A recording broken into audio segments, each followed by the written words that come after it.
So, something that that's I sort of noted a couple of years ago in 2013 when watching the Super Bowl was this advertisement by the Jeep company, and I think it is an example of this kind of militarism and liberalism operating in lockstep, and it's this mantra or trope that is common in the advertising world, and it's also emblematic of the attachment of military ideals to our sporting events. That's a very uniquely American thing. There's a couple of other countries that do it, but if you go to Ireland, you do not see military regalia.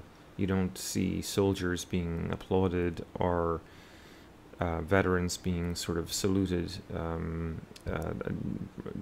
Most countries don't really have a militarized culture of sports the way American football certainly seems to have done. Um, so I was trying to think about this advert, and I was trying to think about how William James might think about it, and whether it would help me explain to you what James's argument is. Because remember, there's two components to the argument. I think there's that sort of short, early comment where he's worried about how we may be becoming kind of hypocritical in our relationship to war. That we are kind of criticizing the pagan values that people like Machiavelli would have argued, the glory and the might and the war for war's sake, haha, kind of attitude. And because we're critical of that, we can't see that we, in our liberalism, may be becoming even more warlike than those early pagan advocates of war. And I think this advert really sort of kind of captures something of James's argument here, right? What you guys can do, if you want to stop or pause the lecture now for a second, you can search in Google or Yahoo, go to YouTube and search for 2013 Jeep Whole Again Super Bowl advert and watch it. And you'll see it's an ad narrated by the famous talk show host Oprah Winfrey. And it features a very gritty, realistic, patriotic kind of aesthetic. And of course, how is Jeep related? Well, of course, Jeep, was a vehicle that started its life in the military in World War II. With Oprah narrating and the Jeep company being sort of endorsed, the commercial, the advert, kind of tries to elaborate on this theme of making America whole by winning the war on terror. And there's a lot of sort of sense of like that this soldiering is being done for the folks at home, for American values, doing your homework and going to a sporting event and drinking your coffee at breakfast table and this kind of thing. So there's a lot of scenes of American domestic life, and that this sacrifice in war is what makes all of that valuable. The sacrifice in war is what makes all that understandable as valuable, and that we can't understand those things if we don't understand what war is. Try to watch that video if you can, and then as you're reading James, think about the video, think about the discourse surrounding the wars in Iraq and Afghanistan that started in 2003, and remember that the Bush administration publicly stated that these wars were not going to be fought for loot and glory, the so-called pagan values, but rather they were going to be morally virtuous wars fought to liberate people from dictators or from so-called evildoers, as George Bush called them. So, a very sort of almost simplistic sense to bring in Basevich again, that idea of the short 20th century, very much that notion that everything is always and forever going to be World War II. The enemies are always Hitler, and we are always the good guys. I think James would have a lot of criticism of that perspective. Moving on, I don't have too much to say about this piece, to be honest.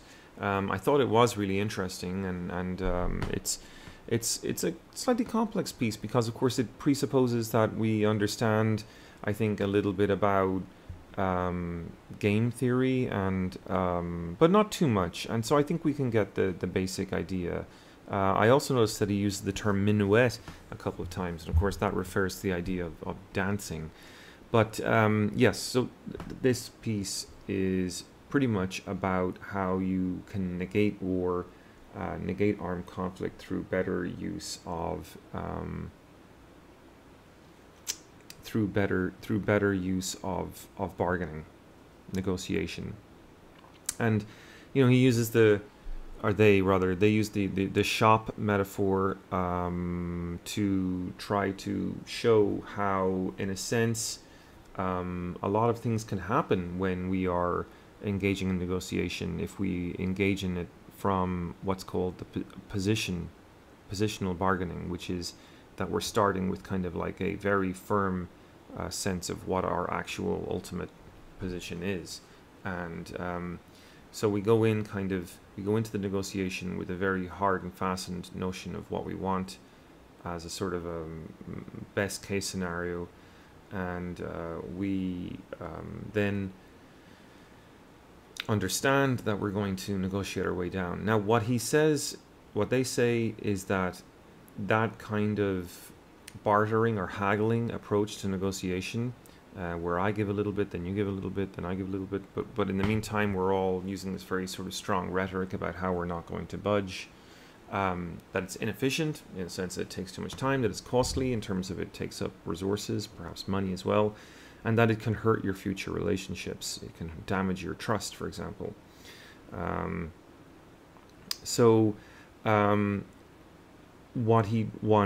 What they want to introduce us to then is the idea of separating substance, which is what we're actually looking for, the meat and potatoes of our claim, if you will, in a negotiation, versus the metagame, right? And the metagame is the question of how we set up rules to negotiate. Now, even when we think we're negotiating about substance, very often what we're really trying to do is set up the rules of the game of the negotiation in our favor, or at least according to how we think the metagame should be played. And what they want to call for is some honesty here, to bring in the human factor, to recognize that we are not just calculative robots, that we're actually human beings, that we have dignity, that we prefer to be treated with dignity and respect, and we prefer to have actual satisfaction, right? We don't want to be negotiating away the substance of what we are, because sometimes we can end up making compromises then in negotiation that we're not at all happy with, that maybe leave us charged or responsible to do things that we don't think are morally satisfactory, for example. It also is important from the author's perspective to allow us for a certain creativity. So bringing the substance back in, we can leave aside our metagame fixation, going in with the best case scenario in our heads, and we're not going to budge, and it really just becomes about who can win what. Instead, we end up in a situation whereby we are sort of honestly going in as human beings, with genuine substantive concerns, and being honest about those concerns, and then engaging in a process where creatively we can with our negotiation partner, before we make any kind of claims as to what we must or will only accept, these sort of very hard claims. You leave those till another time. What you've got here is then a plan to set out a series of scenarios, scenarios about what might happen, to just basically map out all the different ways the negotiation can basically be resolved, and try to look among the various scenarios together with the person you're negotiating with to find the one that suits you both the best, and to find ways to maybe do that creatively, to maybe there's ways I can satisfy you and you can satisfy me that emerge, that surface and come to light in ways that don't if your ego is in the way, because you're too busy playing, as he says, the meta game. And they call for objectivity as well as a factor here. So what does objectivity mean in this context? Well, it means that what you're trying to do with your negotiation partner is represent to them as objectively as you can your concerns. And I don't know, this for me is where the piece kind of lost traction. I was definitely really interested in the idea of positional bargaining versus principled negotiation. I think positional bargaining does have the defects that the piece is describing, but on the other hand, principled negotiation I think is a slightly idealistic proposal, and I think certainly when it comes to the question of objectivity, one issue here might be, well, concerning the question of objectivity itself. It's not hard to imagine that there would be some issues here. Right around about the time where he's calling for the objectivity in principled negotiation, they use the example of market value, and of course, as an objective standard for trying to figure out how to give everyone what they want. It just strikes me right there and then that well, who decides what market value is, right? Because markets can be gamed and played, and even market value itself is not necessarily fair. So I know, in fairness to the authors, they're not supposing or arguing that market value should be the only metric here, but I just thought certainly that that was kind of like almost like an admission of defeat, because what can be more fickle than the marketplace in terms of an objective standard? And it just goes to show you that it's all very easy to call for objectivity. To actually do it is quite difficult, and the market is oftentimes not very objective at all. So now to our final slide for this week's lecture, dealing with the Schultz, Perry, Kissinger, and Nunn article. This is interesting stuff because it's asking the question of to what extent, and echoing themes that we've seen already in Singer, talking about drones, echoing themes that we've seen in Greenwald, talking about domestic spying through the use of advanced computer technologies. Here we see 4 very well-known, arguably conservative foreign policy experts arguing about how the world has changed in the context of the war on terror. The events of 9/11 changed the game to a certain extent, because they made us realize very clearly that terrorists are interested in weapons of mass destruction. They're interested in causing mass destruction, not in the way a nation state would perhaps want to cause mass destruction. When the Soviet Union and America were head to head, so to speak, in their nuclear buildup, it wasn't so much their interest to cause nuclear explosions in the cities of their enemy in order to create a sort of a public relations victory. Terrorism is interested in the public relations victory for sure. And that's not to say that either the Soviet Union nor the United States ever engaged in terrorism of their own. That's a question, I think, for another day. But just to sort of focus on this piece for now, assuming that it's correct that the nation states that had nuclear weapons were not motivated by terroristic motivations. Sorry. Then we can take at face value the claim that what they were really interested in having nuclear weapons was deterrence, and so deterrence is a core element of Kissinger et al.'s position. They sort of look back nostalgically at the era of deterrence as well. Prior to the fall of the Berlin Wall, the United States was engaged in a protracted conflict with the Soviet Union, and deterrence was a big part of how that conflict was managed.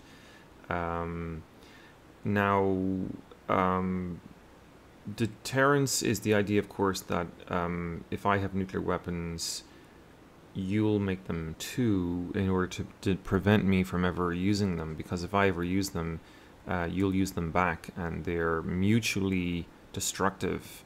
So that's why Kissinger talks about mutually assured destruction as an aspect of the kind of logic of foreign policy or conflict management that characterized the Cold War.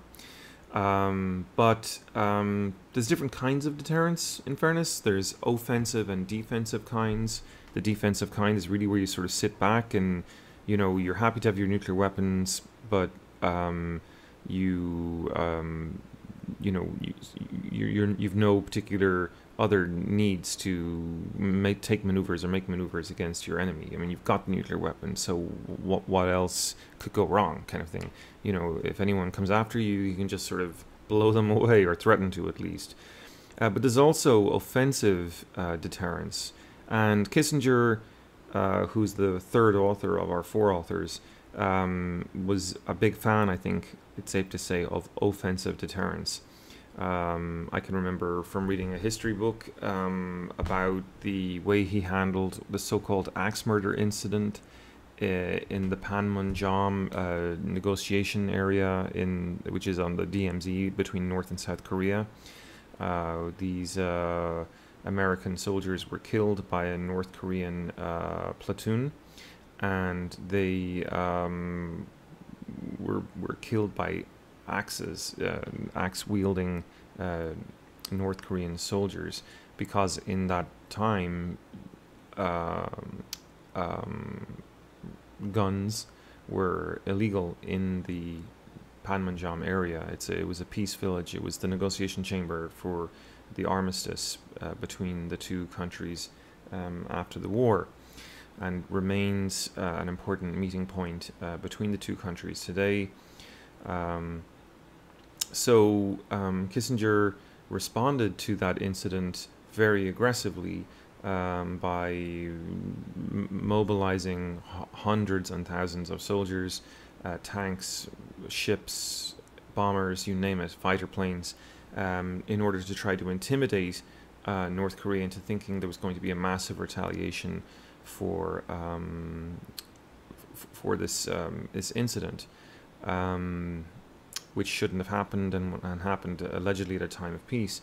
So all that to sort of give you an insight into the sort of very extreme ways that Kissinger's mind works, as he said, we're going to scare the shit out of them, basically. The radio chatter was even turned up a notch or two in its frequency to give the North Koreans the impression that the gates of hell were about to open up. all in response to this axe murder. So there's a sort of a psychology presumed in this approach. But even beyond that, I mean, we've just been talking about the War on Terror. Well, the other famous event that happened on a September 11th was back in, I think, 1973, and it was the assassination of Salvador Allende, the democratically elected president of Chile. And historical documents tell us now that this was largely Kissinger's idea, and that it was sponsored. It was a coup effort that was backed and supported by the CIA. This is all very much on the historical record now. There's people were wondering for a long time whether it was true or not, but now the documents have kind of become much more widely available. So I wanted to mention those because, to talk about deterrence is one thing. To talk about offensive deterrence is perhaps to invite some criticism on Kissinger's nostalgia for the halcyon days of mutually assured destruction, where the world was somehow peaceful. That nostalgia for MAD is a little bit historically inaccurate. We know that, in fact, the Cold War was not altogether cold. It was often quite hot, and the mutually assured destruction theory doesn't really support any sort of interpretation of that hot aspect. It seems that maybe we need another theory if we're going to try to understand where the actual armed conflicts of the Cold War, so-called, came from. And if you don't think that's, if you're not persuaded by what I'm saying in relationship to those conflicts, let me just add that, one thing Kissinger is saying is that in this day of MAD, mutually assured destruction, that the two warring powers were, as he says, diligent to ensure that no accidents happened. But this is just completely not true. What we know now, only in the last few years actually, is that we were much closer to a nuclear incident in Cuba in 1962 than we ever previously historically thought. The American destroyers blockading Cuba at the time of the missile crisis came into contact with a Russian submarine and were dropping depth charges on the submarine. Now, the depth charges were not very strong depth charges, and they probably wouldn't have damaged the submarine. They were exercise depth charges. They were more for show than they were to damage an actual submarine. But the Russians didn't know that, and the Russian military command didn't know that. Now, what the Americans didn't know was that the Russian submarine in question had a nuclear torpedo, and had they used that torpedo to defend themselves from a military attack, for all intents and purposes, they were under attack from American destroyers. Basically, we came a lot closer to nuclear war at that moment than we've ever previously known, because what it turns out is that there were 3 officers on board that submarine, and all 3, according to the protocol, had to agree to launch the torpedo, but one of them, the admiral or chief of the flotilla of submarines that was involved in this issue, he paused. He was not sure that they should launch, but the submarine captain and the first officer were very much agreed to launch. So that's how close we came. So much for Kissinger's defense of the mutually assured destruction. The sober, the sober truth is mutually assured destruction wasn't so assured to keep us safe. At least it was supposed to. Anyway, leaving that sort of historical digression aside, one of the things that Kissinger and Schultz and Perry and Nunn argue is that this hypothesis of mutually assured destruction has to change in the context of the global war on terror. And I think it's very interesting that Iran is mentioned. Iran has long been a focus of U.S. foreign policy. It's never quite clear why. If you look at the public rhetoric, when the talking heads, whether they're Republican or whether they're Democrat, when they appear on the television, they always complain about nuclear weapons. They always state their solidarity with the people of Israel, who it is believed would be the first target of an Iranian nuclear weapon system. But the facts on the ground are that Iran has for a long time been a member of the NPT, or the Nuclear Non-Proliferation Treaty. And Schultz et al., in their article, they acknowledge that, but they also call for even more monitoring. They want to set up a global governance framework to eradicate nuclear proliferation that has power, and that has the ability to have some oversight over what countries are doing with their nuclear energy. But I think, do a little investigative reading on this. You'll come across people like Seymour Hersh, who has done a lot of reporting on this, and what he notes is that, as a member of the NPT and as a country that has been negotiations under the auspices of the International Atomic Energy Agency, the IAEA, Iran has been actually heavily scrutinized by international agencies. And of course, also there's the infiltration of the CIA and other intelligence agencies who are keeping a watchful eye on Iran's nuclear activities. And what Seymour Hersh reports, I'll post this article for you if you like, is that Iran has yet to be proven to be diverting any of its nuclear fuel from civilian purposes. The Israelis often freak out about Iranian centrifuges and that kind of thing, but there's really no evidence that Iran is purifying nuclear fuel to the extent that it would need it to be pure in order to maintain a weapon, to build a weapon, to create a weapon. So it's just, I guess, a response, an empirical response that's worth considering and keeping in mind when you start to see people like Kissinger, a controversial fellow. I don't know if you guys were watching the debate between Bernie Sanders and Hillary Clinton earlier this year, but Hillary Clinton is a longtime friend and admirer of Henry Kissinger. For other people like Christopher Hitchens and others, Henry Kissinger is a war criminal for his action in usurping democracy and overthrowing democracy during the Cold War. But of course he's still alive today, and even though he's an old man, he's not so old that he can't publicly endorse someone like Hillary Clinton, and she decided to accept his endorsement, which upset people like Bernie Sanders, because Bernie Sanders is more persuaded by the idea that that offensive